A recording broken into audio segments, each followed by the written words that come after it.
Next, if the annual rate of simple interest increases from 11% to 7.2%, 7.1/2%, rate of interest అనేది 11% నుంచి 7.5% increase అయింది.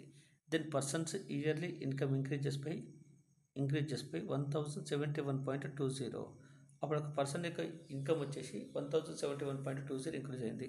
అంటే rate of interest అనేది 11% to 7.5%. అంటే ఎంత ఇంక్రీజ్ అవుతుంది? ఇక్కడ మనకి 6.5% ఇంక్రీజ్ అవుతుంది. 6.5% ఇంక్రీజ్ అవ్వడం వల్ల అతనికి ఇన్కమ్ వచ్చేసి 1071.20 రూపీస్ ఇంక్రీజ్ అవుతుంది. అయితే then the simple interest on the same sum, అదే సమ్ మీద, అదే అమౌంట్ మీద at 10% ఫర్ 5 years.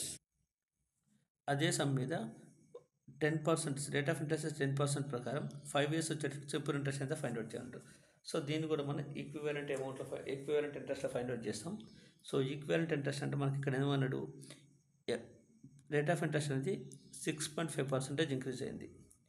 ఇంక్రీజ్ అయినటువంటి రేట్ ఆఫ్ ఇంట్రెస్ట్ ఎంత అంటే 6.5%.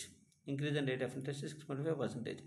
అంత ఇంక్రీజ్ అవ్వడం వల్ల ఇన్కమ్ ఎంత ఇంక్రీజ్ అయింది అన్నాడు? 1071.20 ఇంక్రీజ్ అన్నాడు.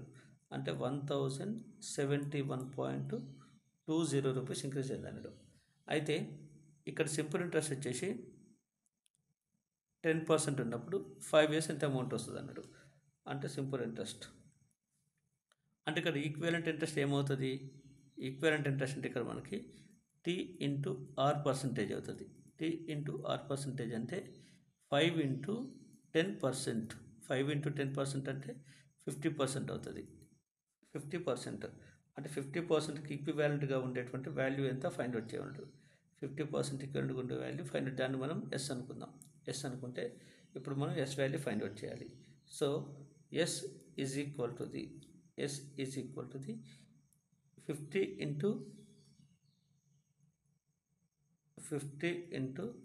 1071.2 డివైడ్ విత్ 6.5 మనకి న్యూమరేటర్లో ఒక డెసిమల్ డిజిట్ ఉంది, డినామినేటర్ ఒక డెసిమల్ డిజిట్ ఉంది. సో మనం డైరెక్ట్ డెసిమల్ పాయింట్ క్యాన్సిల్ చేసుకోవచ్చు.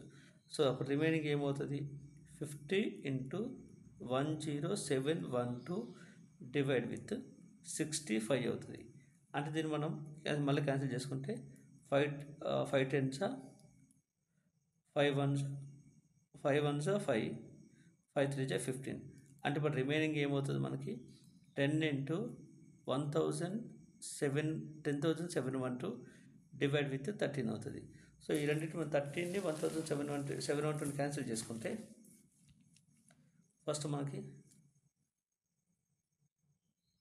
13 1s, నెక్స్ట్ 13 1s 13 8 అంటే 104 అవుతుంది.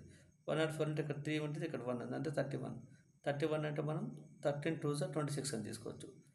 13 2s 26 అంటే ఇంకా 5 ఉంటుంది, 5 52 అంటే 13 4s 52 అవుతుంది. ఇప్పుడు ఏముంది మనకు ఫైనల్గా 824 ఇంటూ 10 ఉంది, అంటే మనకి 8240 రూపీస్ అవుతుంది. ప్రిన్సిపల్ అమౌంట్ ఎంత అంటే 8240 రూపీస్.